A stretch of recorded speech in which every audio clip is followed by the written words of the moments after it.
All right, I'm gonna try to do the no edit, no cut thing, inspired by Marantz, obviously, but might fail miserably. So we'll see about that. So this one is going to be, hopefully it's going to be a quick one, but it never is whenever I'm talking about GameStop. But it's going to be me trying to explain to you why top line revenue is not everything. Okay, and that sometime increase those top line revenue is going to make you less money at the bottom line of in the end. So it makes no sense to overextend yourself to that point when you don't even get to keep most of the money, right? And or just lose it altogether still. So let's kind of remind ourselves here a little bit. So what you see here is the quarterly earnings right here. This is the third quarter, right? Let me box it up so you could see it a little bit better. So this is quarter 3, right? And this is quarter 3 of last year. Okay, so what I did is trying to extrapolate from this data here, right here. If you look at the website that I always use for GameStop, this is the one, and then I just splice this out because I only care about this quarter and this quarter right here for last year. So compare year to year, right? The same quarter, different year. So I hope that makes sense.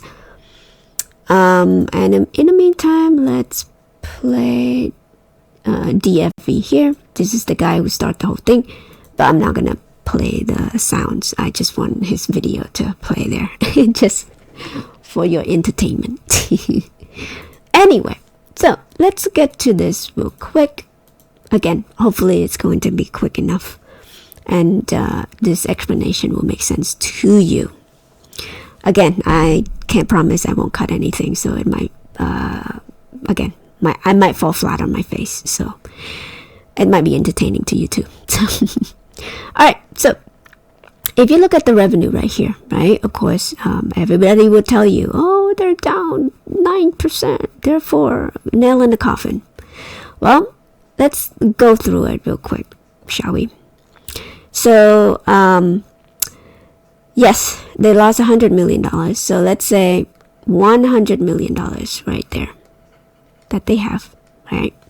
Loss. But look, the gross income from that $100 million that they only lost less than $10 million. Let's say it's 10 million. Just, easy math here, right? So what does that tell you?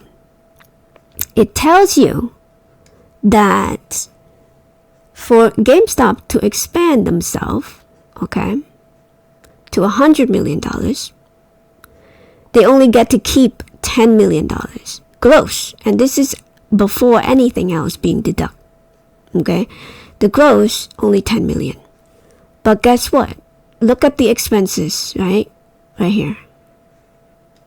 Expenses. So from that $10 million, we last year, comparison, we had to spend, if you look at the difference there, hold on, let me do the math real quick. Should have done that at a time, but this is good just to show you how this video is being made. $90 million expenses. So what does that tell you? Okay, I'll let you know. So plus, oops, sorry, China plus. Okay, now I hope this makes sense to you, okay? And I will kind of lay this out for you a little bit more clearly if you don't get that by now. So with that 3 number alone, you would be like, oh, what the hell? So what does that mean here? I think this number, if you were to subtract this number from this number, it's probably coming out the same one. But let's do that real quick just to verify. Minus 3.1. Boom. Okay, so a little bit more. So that means plus. Now I'm doing plus. It will make sense in a minute. I'll explain to you in a minute. So from here to here, we lost $100 million, right? But from here to here, we only get to keep $10 million more, right? From here to here, losing $10 million on the gross. But what have we been doing with that? You see this $90 million that we saved from not expanding that top line revenue to $100 million is we get to keep $91 million, right? Did you see the importance of cost cutting? The importance of not overextending yourself, okay, to make that $100 million. Only getting to keep $10 million in gross, but losing $90 million in the process. Makes no sense to you whatsoever, right? That is the value of cost cutting. That is the value of not, again, I'm keeping repeating myself because this is an important point to make. By not expanding the top line revenue to $100 million, okay? Because we're cutting down stores, we're cutting, all of that stuff. We get to keep $90 million in the bank instead of losing $90 million. I hope that makes sense. I hope I drive that point home. So again, and yes, we need to cut a little bit more, right? Because we're still losing $3 million. But those decision is important in the survivability of this company, right?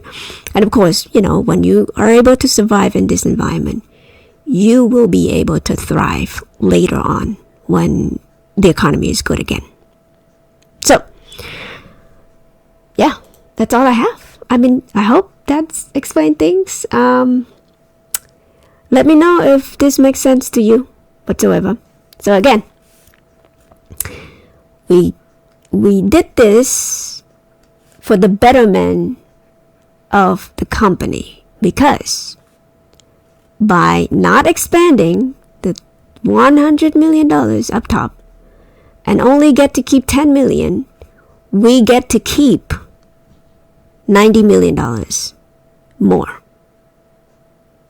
So let me say it in a different way. So I think, I think some people, it doesn't compute to them if it's being explained to you like one direction. So let me go to the other direction here.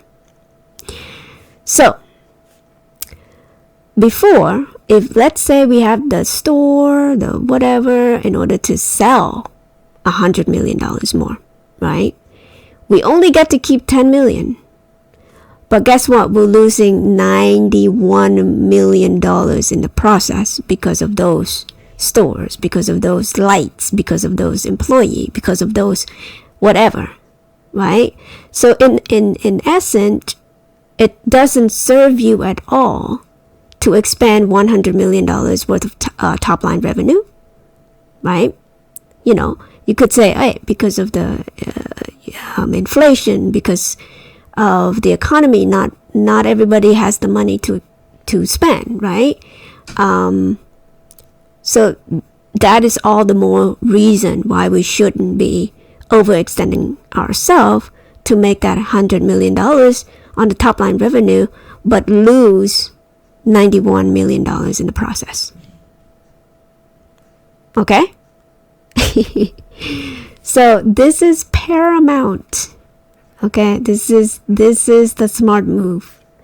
And don't let anybody telling you that they're cutting costs to the point where they are going to cut until there's no more store. No.